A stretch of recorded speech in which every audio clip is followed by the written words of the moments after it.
Okay, let's go ahead and get started. Thank you everyone for joining us today. My name is Stephanie Brzezinski and I am a channel partner manager with Count. I'll be moderating today's session titled Securing Growth, Scaling Your Payment and Fraud Strategy. We will be recording this session and I'll send it out to all the registrants within the next couple days. We also have time at the end reserved for Q&A, so please feel free to submit your questions throughout the webinar so you don't forget, and there is a chat area that you can use. Again, we'll address these at the end. Without further ado, let me introduce our featured presenters. First, we Marta Rizalska, who is a passionate product and technology professional specializing in innovative online and mobile payment systems. Marta balances her technology background with a creative nature and business focus, always looking to see how technological innovation can help solve business problems.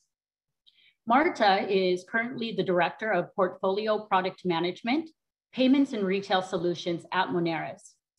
She has over 15 years in the payment industry, having worked in a variety of areas, including software development, consulting, solution design, platform management, and now most recently, she leads a team of enthusiastic product managers. Prior to joining the payments industry, she worked in the healthcare field as a freelance consultant on website design, heuristic analysis, and integrated design in North America, South America, and Europe. She is a certified payments professional, as well as a certified project management professional. She holds an MBA with a specialty in global business. Thank you for joining us today, Marta. And from MasterCard, we have Diego Steinhendler, who is the North America Senior Vice President of Business Development for Cyber and Intelligent Solutions.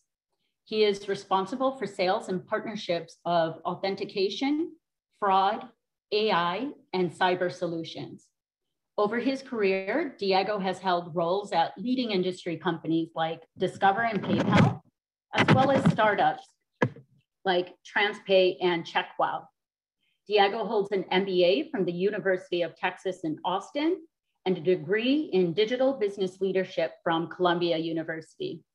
He is also an avid traveler, having visited over 70 countries. Thank you, Diego, for being with us today.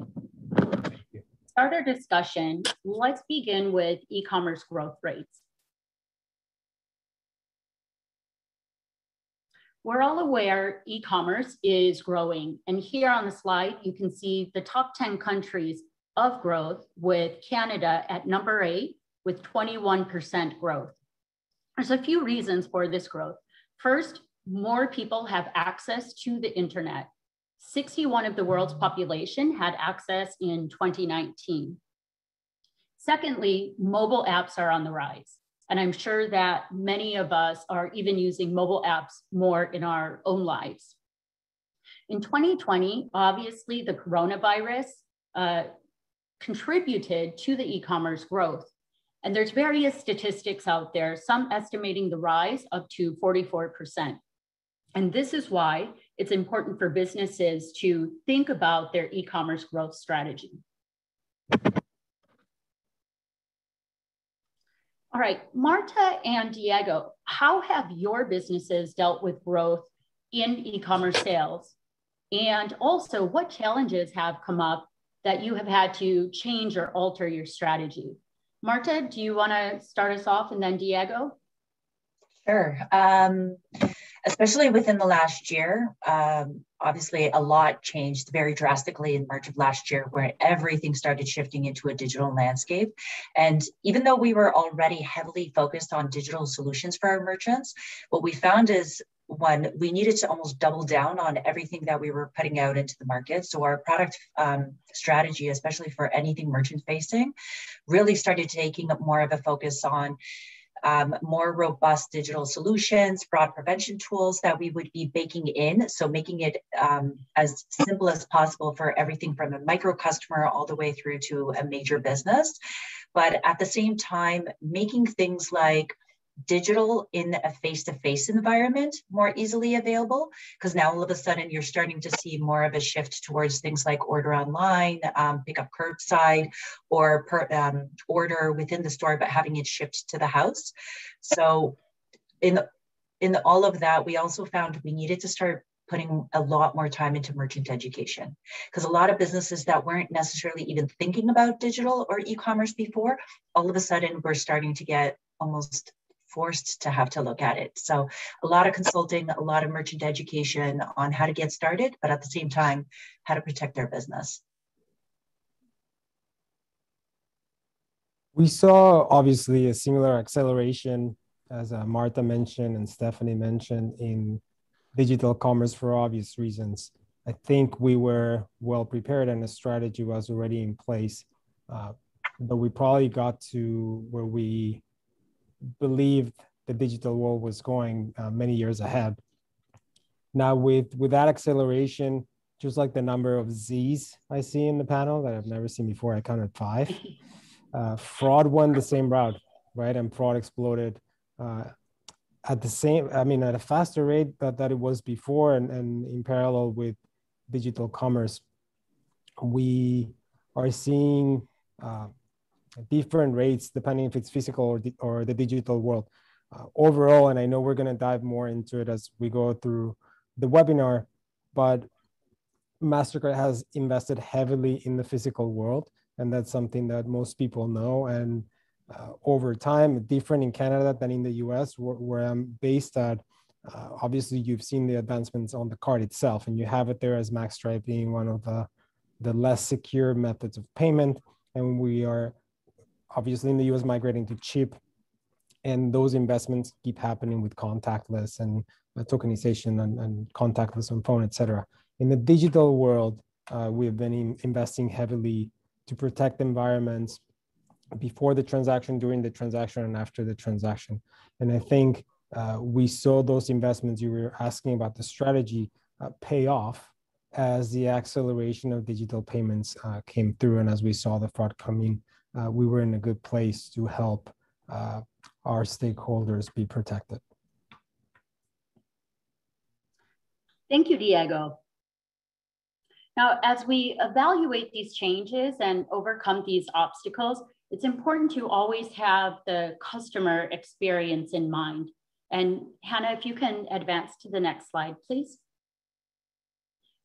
74% of global customers say the experiences a company provides is as important as the product and services that are provided. One aspect of this customer experience is payment choices. And Diego, what's your perception of this and what behaviors are you seeing?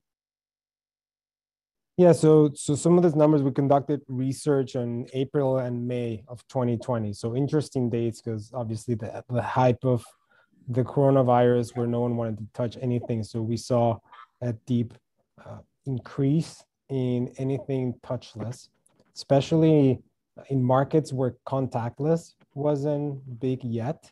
You could see a really big growth and acceleration. I believe in the US, it was around 44% at some point, the growth that we saw in contactless. So we see more experiences happening there. I actually happen to be in the office today. It's my first week that I'm coming into the office. And one of the things that I saw talk about changes in behavior, they added a QR to the coffee machine. So now you can order your coffee contactless as you're standing in front of the coffee machine. So I think we are starting to see more of that. Then you had the move to digital, which we see as a trend that was happening, that increased, that it's not going to go back. And we're seeing people that were not ready yet or that had not experienced the digital environment being more prone to use it and to stay there. We saw stats around the expectation of usage of digital banking. So it's not only payments, right? It's everything that goes around the infrastructure of payment, whether that is on the merchant side or on the issuer side. And again, 74% of the people are saying, I expect to use more digital banking, as an example. Or others saying, when we had now our former CEO, Ajay Banga, when he joined the company maybe 13 years ago or so, he had a mantra of the war on cash. And that's, we don't see it as much in Canada and the US because we're very much on the electronic side, but in other countries, it's still there. And during the pandemic, 64% of people are saying they will use less cash. So you start seeing this changes in behavior that accelerates the use of electronic payments. The last one is the thought of security. And it usually comes as an afterthought, as you can see even by the numbers that you have on the screen. And people more than likely associate them when they have been victims of an event, and the majority of them being data breaches. Those increase dramatically, and we'll probably touch more on them. But those increased dramatically during the pandemic. A lot of phishing, smishing, vishing based on vaccines, based on unemployment benefits, depending on the country, and they trickle down towards the payments industry, right? Eventually, those credentials are used for malicious acts. So those are some of the trends that we're seeing, and the evolution towards from all the positive growth into digital and then into the security and how we're going to end up protecting that part. Thank you, Diego. Now, with the increase of e-commerce, digital fraud is also increasing as well. And as this fraud is evolving, so too are government regulations. In fact, in Europe and the UK, the Second Payment Services Directive, or PSD2, contains requirements for merchants and issuers to employ SCA, which is strong customer authentication. SCA incorporates security into every payment. And this consists of something the customer knows, such as a PIN, something the customers have, such as a card, and something that they are, such as a biometric. And it's believed that card not present fraud will increase in areas where SCA is not required, simply because fraud follows a path of least resistance. You may not know about these regulations right now, just know it's coming down the road.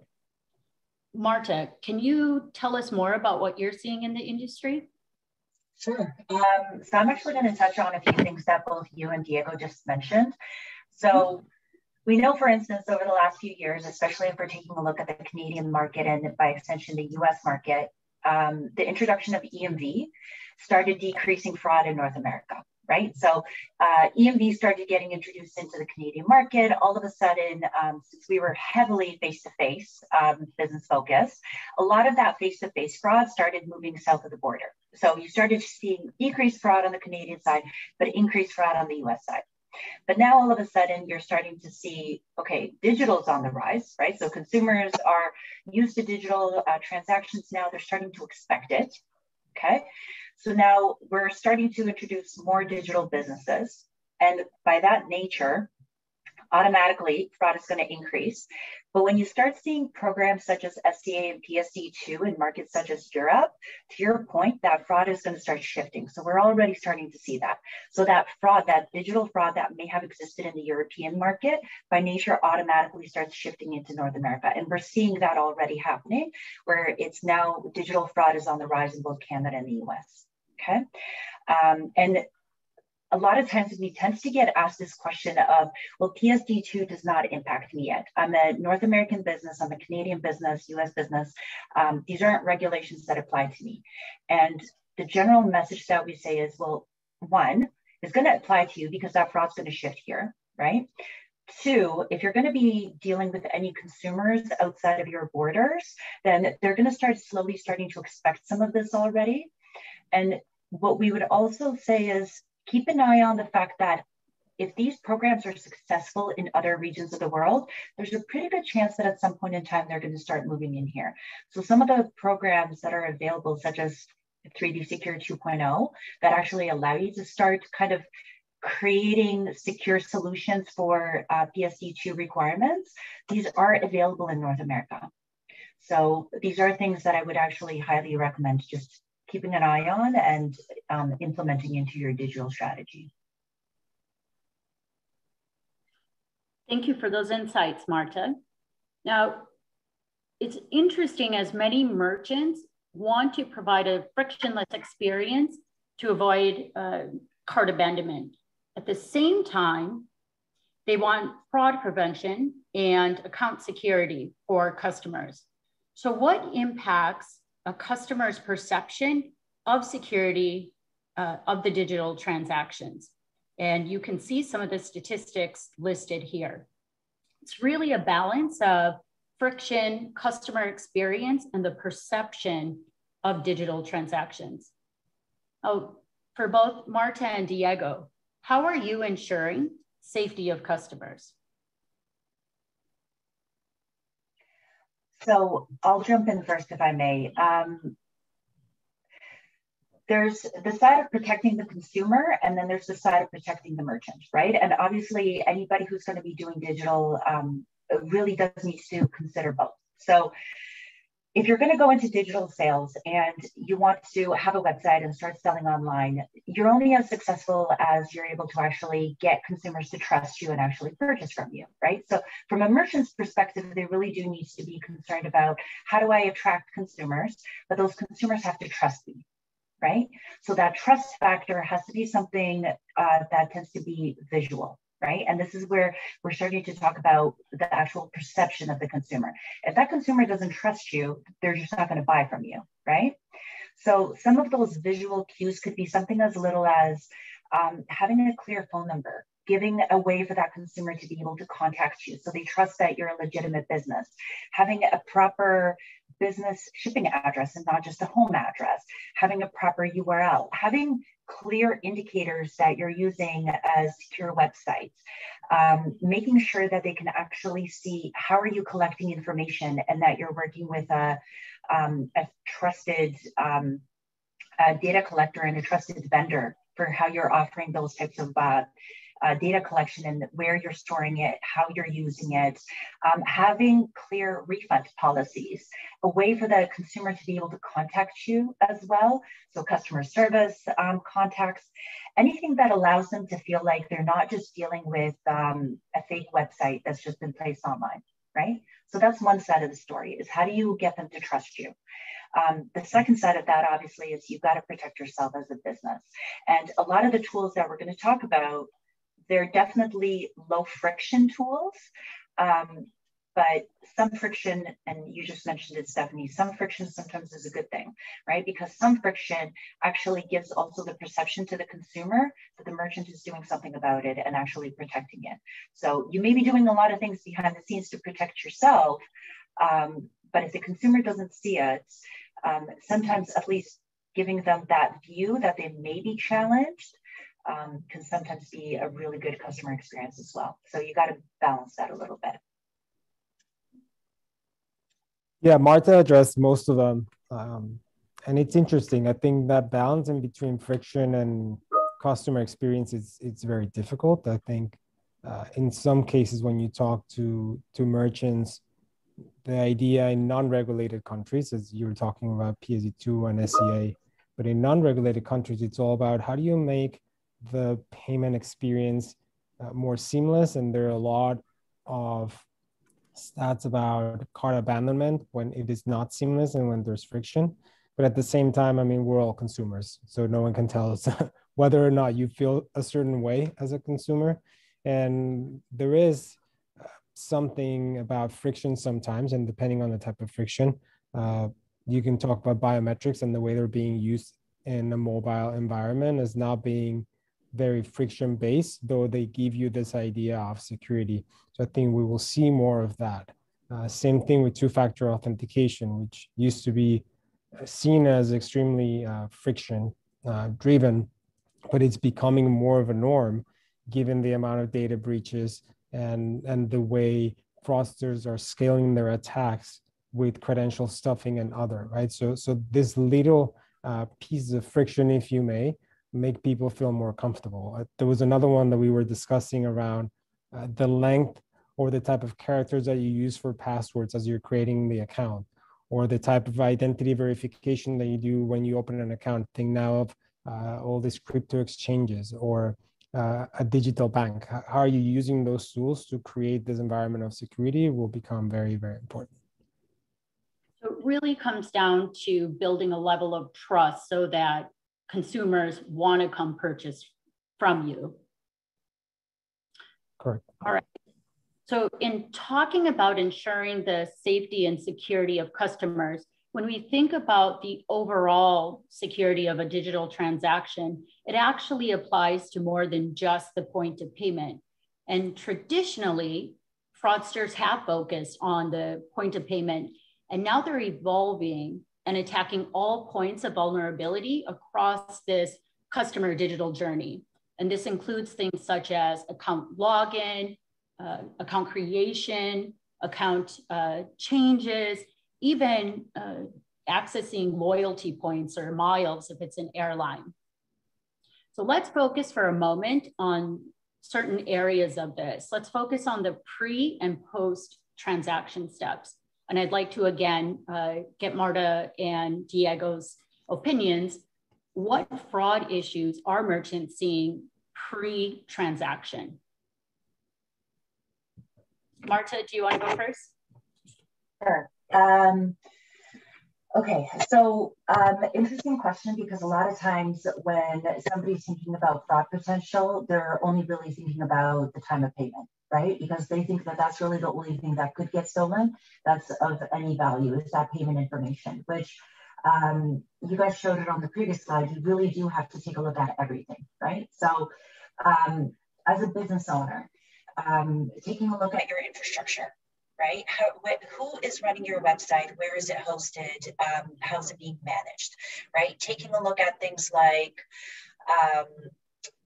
does somebody have the potential to create an alternative version of your website? Sounds crazy, but it happens, right? And that's a massive reputational risk to a business if somebody thinks that they're going on a website and they're doing business with you, but it's really, the entire experience isn't legitimate, right? So that's all pre-transaction, because they could easily just redirect to a completely different checkout page with no security, but it's your brand and it's your name out there, right? Then comes things like account signups. Right? If you're allowing fraudsters to sign up front, any sort of security you do afterwards, they're already within your environment.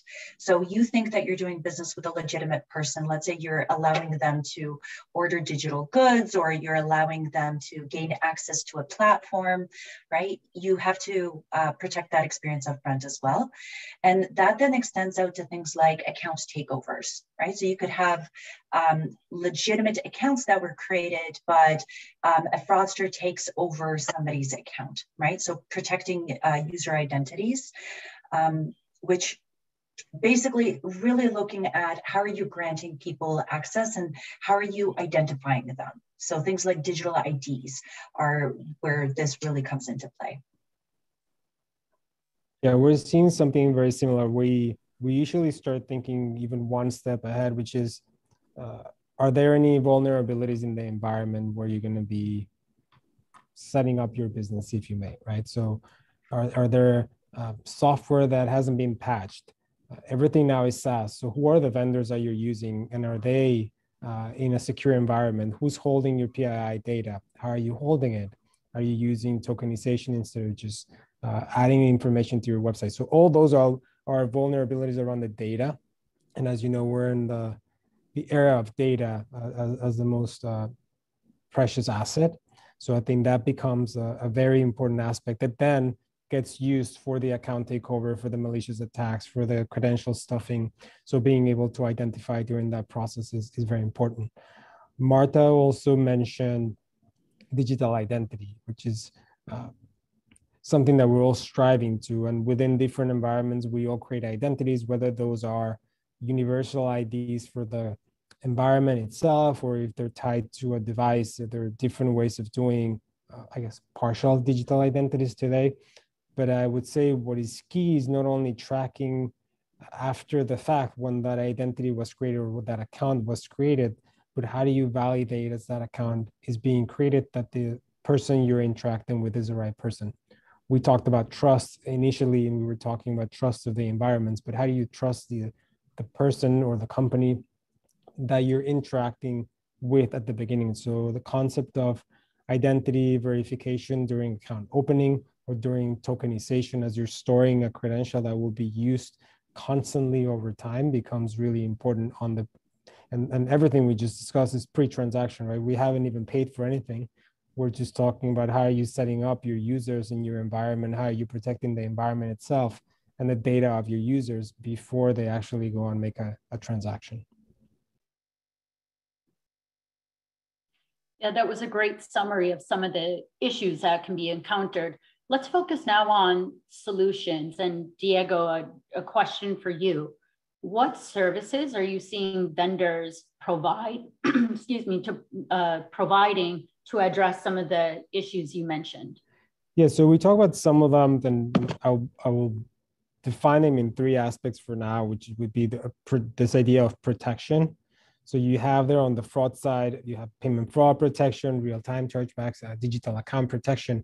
I was looking at it as, how do you protect the environment? We talk about cybersecurity. This idea of cyber hygiene becomes extremely important, that it's not talked about as much in the payments world, but usually all these cyber attacks happen by someone clicking on a phishing email. Then all the credentials get stolen, and then you end up on the fraud side trying to fix the problems, but they started way ahead.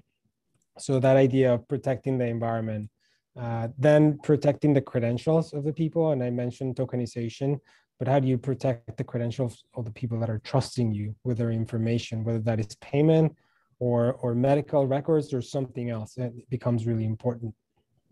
And then how do you model when the behaviors are happening, whether it's a payment or something else? You have the journey, a few slides before, where you talked about what happens when you change an address or when you change a loyalty profile. So all those high risk environments, how are you protecting them with decisioning, with the right decision and the right modeling? Then we were discussing identity, and identity could be in different places for obvious reasons, but at minimum, how do you establish the identity when you're starting that relationship with the entity that you're interacting with? And then in the case that we're discussing now, which is a payment, how do you authenticate or make sure that the identity and the person that is making the payment is the right person? The last one, which is not there, but I thought it was important to mention, is this idea of collaboration and data sharing between environments. Specific to the payment world, sometimes we're very centric talking to one side or the other side, whereas the merchant acquirer side or the issuer processor side. But I think we will see more and more collaboration. We see it now in small pockets, but more collaboration or sharing data, whether that is within the payment message or if it's a different tender, that it's not a card payment. We will see more standardization and collaboration to make sure that both ends are making the right decisions, and because they don't see the same data, right? So I think we'll see more of that in the near future. So it sounds like there's a wealth of different services that can help address these particular issues. Now, in terms of selecting a vendor and bringing all those services together, let's look at an all-in-one platform that can help cover all the points of vulnerability along that entire customer journey. And Marta, can you provide more insights on this? Sure. So I'm actually going to pick up on a few of the points that Diego just mentioned as well, just to make sure that everybody understands like some of the really critical items there. You're trying to pick a vendor and you're trying to pick a platform that you trust, right? So you're going to go out into the market and you're going to try to pick something that works great for your business. That's really important. But generally what we highly recommend is make sure to ask the questions upfront, okay? And those questions, obviously you want to ask about functionality and how this will benefit your business, but you got to think about asking the security questions as well. Okay, so who is the vendor that you're doing business with? Where is all of this data stored, right? Where are they keeping your customers' information? What are they doing with it? Is it tokenized? Is it encrypted? How are they managing it for you? You might go out there and say, I'm gonna use an open source e-commerce platform. Are there security patches out there? Is your infrastructure protected? Is it being managed in-house? Is it being managed external? Are you installing a bunch of third-party plugins? Okay, who created these plugins? Have they been security tested, right? Are they sharing information? How is that all being managed? Because it's very easy sometimes to go online and just say, I'm gonna install this. I'm gonna install this as a online option, and I'm just going to redirect all of my consumers there, which is awesome. And then you're going to click on a button to say, I'm going to install a bunch of add-on plugins. Again, amazing experience. But if you don't really know what's happening with your customers' information and how it's being protected, at the end of the day, it's really your brand out there, right? And your reputational risk. So we highly recommend ask who the vendors are. Ask where your data is, ask how it's being managed, ask who it's being shared with, okay? And what are they doing to protect you and your business? So all of these things are available. And the other item that Diego mentioned on was data sharing and data collection. There's nothing wrong with having multiple vendors and having integration between the vendors, but you do have to make sure that data sharing and how that integration works is done in a secure fashion. And it doesn't matter what environment, whether it's mobile, web-based, in-store, installed, and what the payment type is.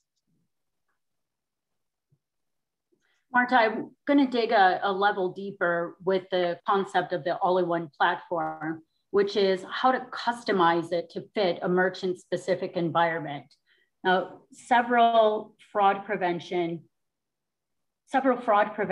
solutions allow merchants to set rules or business policies in order to address their specific organizational goals. And these rules can be set up based on factors such as where the device is located or velocity checks, specific product that may be in a shopping cart. And to give you an example of this, let's say a merchant's experiencing a lot of fraud in a particular province. They could set up a rule that says, if there's a transaction coming from this province, and if it's over $1,000, I want to decline that transaction. And again, this is all set up per the merchant's requirements. In terms of, again, addressing that all-in-one platform with account creation, if a merchant doesn't do business in a particular country, such as Nigeria, they can set up rules to block any activity coming from that particular country. And again, this is specific to a particular corporate policy that an organization has. A question that I get asked sometimes is, how can I use rules to determine what orders go to manual review should a merchant choose to do manual reviews? And this is where a trusted vendor can help advise on what this looks like. A lot of physical organizations that ship physical goods will want to do these manual reviews on suspicious orders instead of declining the transaction outright, because these are things that can affect the approval rates, decline rates, even chargeback rates. Now, these rules can be changed as your e-commerce business is evolving and as customers' payment and account behaviors are changing. This leads to my next question. So Marta, we'll start with you. Hannah, if you can advance it, please. We'll start with Marta and then Diego. What changes in payment behaviors are you seeing? So Diego hit on a lot of them right off the bat, right? We're seeing an increase in digital commerce, not just e-commerce, but digital commerce, where you're starting to see an digital usage in multiple environments. So everything from like a QR code in a face-to-face environment, right? Still a digital experience. Increase of cashless, right? So consumers being driven to these digital options that maybe they're new to. By extension, that also means that digital wallets are on the rise. Right. So things that people weren't necessarily even really thinking about maybe 1 or 2 years ago, things like Apple Pay, Google Pay. And I saw one of the questions in the chat was around SRC. So things like secure remote commerce and click to pay. Those things are becoming more and more common, right? And we're going to see greater growth in that as well, I think.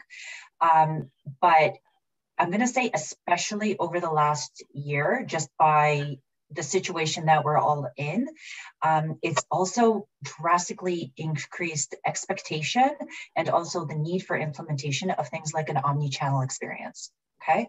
So what that means is businesses that were 100% face-to-face before, with everything from offering the goods to allowing people to pick up and pay for the goods, are now having to look at kind of combination experiences. So let's say, order something on my website, but maybe I'm not going to ship it to you, you're going to pick it up curbside, right? Because let's say they're not really focusing yet on figuring out the logistics downstream. Or you might be able to walk by a window, see something, order it there, but let's say pay on a website and then having it shipped to the house, right? So just, we're going to see more and more of this. And I think just by the fact that consumers are becoming more, they're almost expecting this more now, these types of omni-channel experiences, this is here to stay. So this combination of digital in the face-to-face space and 100% digital, you're going to see more of this even post-pandemic. Yeah, I think that on top of what Martha just mentioned, we will see several new payment experiences that will tap into similar behaviors. Some that had started before, right? So if you've ever been to an Amazon Go store, the almost they call it a paymentless experience, we'll see more of that. We'll see more point of interaction in the physical world that will be digital, or that will share certain traits of digitization, as well as the concept of authentication in the physical world, whether that is scanning your eyes or waving or doing something else. I expect to see more of that. And then the second part is, with the change on behavior of being more comfortable with digital transactions, with establishing your credentials with a given merchant or a wallet, as Martha was mentioning, and on devices, I think the next thing that will come will be having devices making transactions on your behalf. And you will see that as 5G and the evolution of digital and people being more comfortable with those transactions happening. And that will create different challenges for the industry when it comes to trust, and also when it comes to the concept of friendly fraud, which I think we're going in that direction to start talking about chargebacks, right? But all this idea of digital and automation and subscription and all these different type of transactions that we're seeing these days accelerate, or a device making a transaction on your behalf, or your robot dog buying his own food, whatever that is in the future, we will see the chargebacks go up. And the majority of chargebacks that we're seeing nowadays are basically friendly fraud transactions that somehow you approved or your kid bought and you had established the credential. And we know, because of many of the technologies that we have on the websites, that is the right person making the transaction, but it could be that they're confused because of how that transaction shows in their statement, or they forgot, or someone else in their household didn't tell them. So that I see that as being one of the key challenges that we will have based on the payment behaviors that we're seeing in the market. Those are some very interesting points that I haven't thought about before.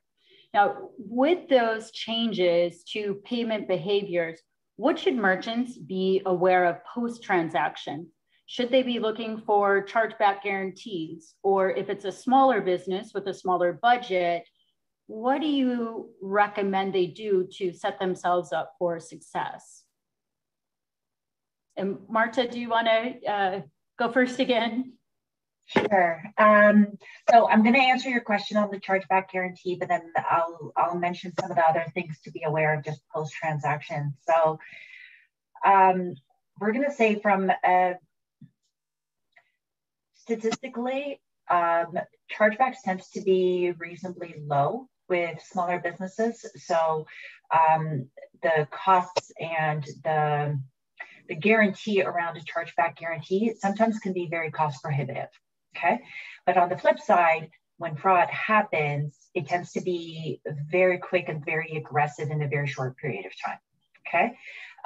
But this is where we generally recommend chargeback guarantee isn't going to prevent the chargeback from happening and is not preventing the fraud from happening. It just prevents massive financial losses after the fact. Okay, if the fraud happens. So we really do recommend protect yourself upstream, right? And that's where you really do need to be looking at preventing the fraud and the card testing or the malicious behavior upstream, as opposed to just at the tail. And one of the reasons obviously also is you want to keep yourself off the fraud lists, but at the same time, like by the time that fraud and chargebacks have happened, that's going to be hitting your reputation as well in the industry, because consumers are going to figure out pretty quickly that your website may not be all that secure. So that chargeback guarantee isn't going to necessarily help with that. But the other things to keep in mind, and just kind of going back to that full end-to-end consumer behavior, is do keep an eye on things like Diego mentioned, friendly fraud. Okay, so that also includes things like employee refund fraud. Okay, refund fraud in general, and consumers essentially claiming they never got the deliveries. Shipping and delivery fraud, right? Where is it being shipped? To what address? Was it actually delivered? Do you have any record?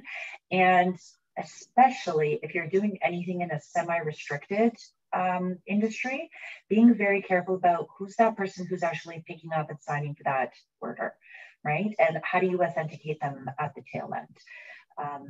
And the more common one recently is an order being placed online. Who's the person who's doing curbside pickup, right?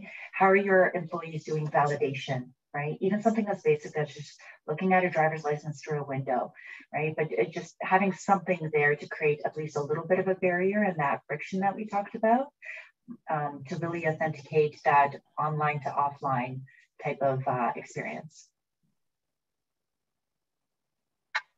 I think Marta used every single one of my talking points. So no, I think you nailed it. The only thing that I'm going to mention, which I've mentioned before, is the idea of collaboration. And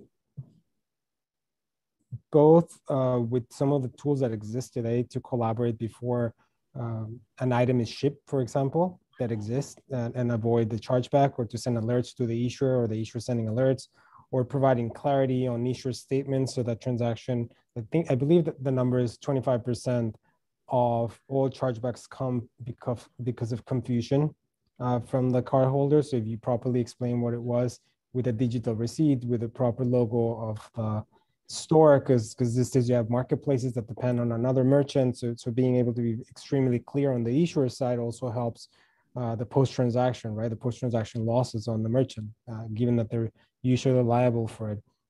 That's one.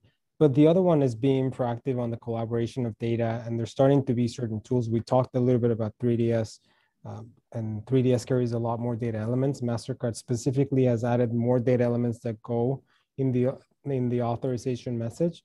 So being able to share more information with the issuer, so even within the authorization message, you might be able to have better decisioning, so it doesn't even go to chargeback eventually. Other than that, I think the hybrid experiences with buy online, pick up in store is one that we're hearing more and more, and Marta touched on that one. I think there'll be more probably that we see that are similar. So it sounds like chargebacks and just new ways of picking up orders and delivery, et cetera, are key points for merchants to consider.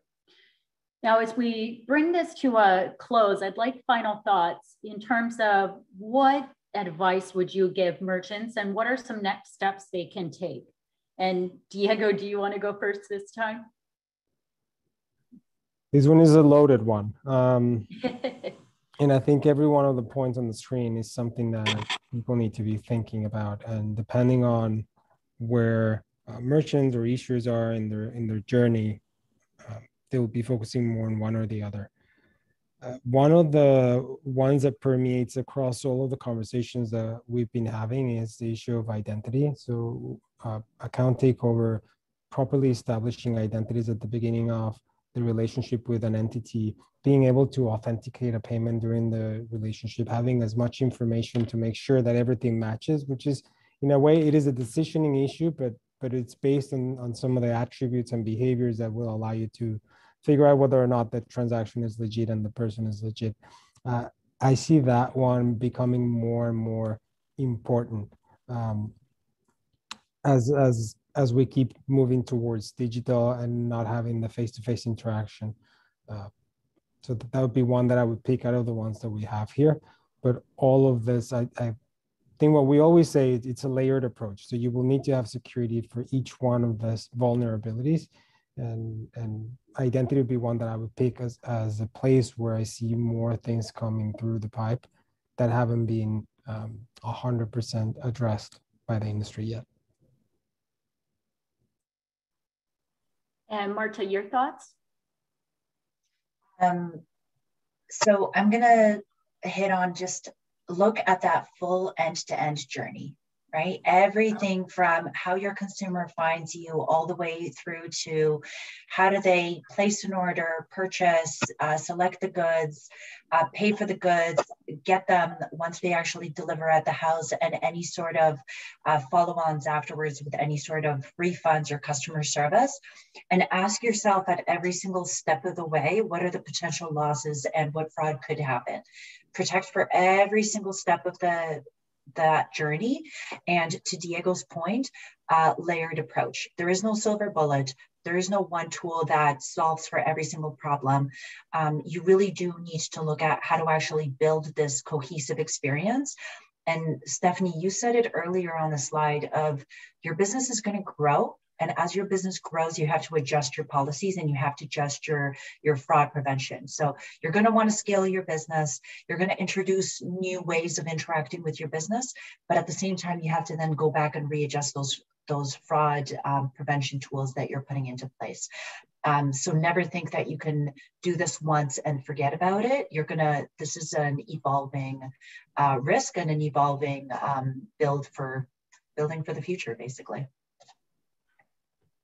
And thank you for those final insights. We covered a lot during this session, and there's still so much more that we could discuss.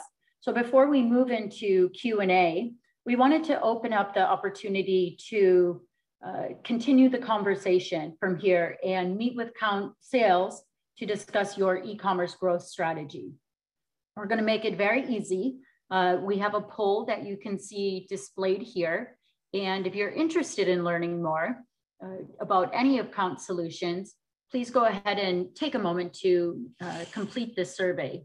Even if you're an existing Count customer and you'd like to learn more about expanding your digital presence, or if you're launching a new digital product, or if you just want to talk more about your fraud prevention approach, we'd love to talk to you. So these are the areas, and let us know what you may be interested in. To quickly mention what each one is: reducing chargebacks and manual reviews. This is to protect revenue and avoid monitoring programs. There's also protecting the digital customer journey from account creation to log into payments and disputes. The next one, e-commerce fraud protection. And this helps you dramatically improve the bottom line, your bottom line profits. Next is professional and managed services. And this is for in-depth performance analysis and ongoing policy management. And the last one you see here, data on demand. This is for actionable customer insights to improve the customer experience, reduce friction, increase conversion rates, uncover upsell opportunities for merchants, especially in an omni-channel environment. So please take a moment to go ahead and select which one you would be interested in hearing more about. You can also select multiple options if you would like.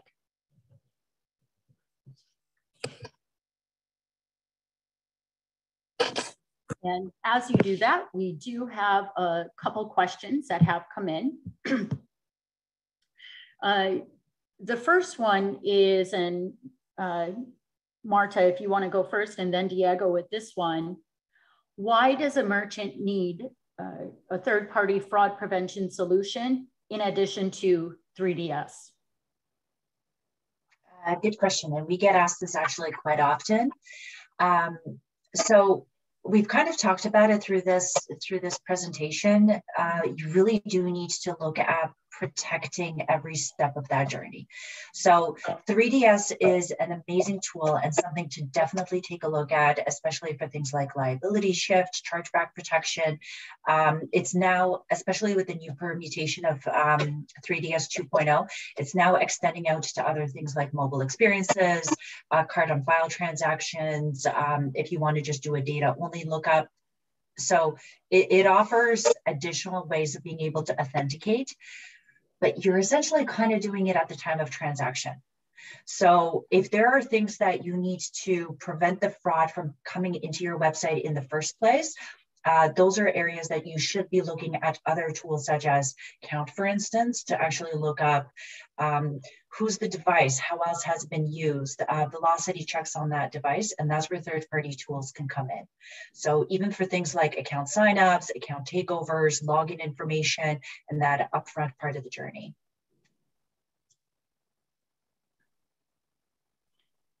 And Diego, any additional points to add on? Yeah, we do similar things when it comes to the pre-transaction. A company we acquired does also behavioral biometrics. The other thing with the 3DS is that connection to the payment stream. So on this layer approach, you would have something that's connected to the merchant environment, doing rules before you send a transaction for authorization, but that does not or will not send signals to the issuer in authorization of the payment. And that's where also 3DS is extremely efficient to increase approval rates through the signals that you're sending to the issuer to have a better decisioning engine. So we also always recommend to use both as a layer approach to secure, to lower fraud and increase approvals. Thank you. Let's move on to our second question. How does secure remote commerce fit into your recommendations? And which of you would like to address this one? You want me to go, Martha? Yeah, go for it. I don't think the secure remote commerce is a recommendation for fraud necessarily. I think secure remote commerce is about efficiency and increase on purchases and help with cart abandonment. Now, it is built with industry standards that are secure. It is built with tokenization. We talked about securing the credentials in mind, but it is built more than anything to be able to have that seamless checkout that is secure. So definitely part of your strategy when it comes to your checkout strategy, the tenders, the type of checkouts that you're allowing your users to use, but I wouldn't say that that's a strategy for fraud specifically. It's just one way of checking out that has embedded a lot of security if you're checking out with it. So I'm going to say to that one as well is one of those embedded security components, though, is the fact that we're slowly starting to see these digital wallets, and SRC is one of them, but obviously you're seeing this with some of the other digital wallets as well, is that they're moving away from the true PAN. So if you start hearing things like a reference to a dynamic PAN or a DPAN, that's essentially what it is these digital wallets are introducing tokenization behind the scenes. So we're going to start slowly seeing a shift away from a true PAN, which the hope and the direction in the future is that it should start reducing some of the areas of vulnerability of that data being able to be easily stolen and reused in other areas. Thank you. Now we only have 5 minutes left, so let's do one last question which is there a way to require a customer placing an order to confirm an extra layer of SMS security text code, but not for all orders, only ones where certain fraud review rules are triggered? Or does the SMS security code have to apply to all or none basis for orders? So I can go ahead. Yeah, Martha. no. Like my answer was essentially going to be build your systems however you see fit, right? Yeah. These are business rules. Yeah, I was going to be in the same lane. It's not clear if it's during the payment transaction, but I'm assuming that it's after that you have authorized a transaction and it's before pickup or before sending it. And if you have a case management tool that allows you to do that, there's no reason why you should be sending text messages to everyone. For sure, you can highlight the riskiest transactions and require that specific to those if the same tool that you have built allow you to send the text messages to the ones that you pick. Thank you, guys. And we do have more questions that have come in. Due to time, we will just mention 2 additional webinars, and then we can also address the additional questions through a follow-up. As you can see here on the screen, there are 2 additional webinars, one on Thursday, April 1st, and a second one on Thursday, April 15th. If you would like to register for these now, you can see the registration link in the chat area. And so to wrap things up, I want to thank our featured presenters, Diego and Marta. We appreciate your time and, of course, all of your insights. And thank you to all participants who took the time today to listen in on this, this webinar. So thank you, everyone, and have a great day. Thank you. Thank you.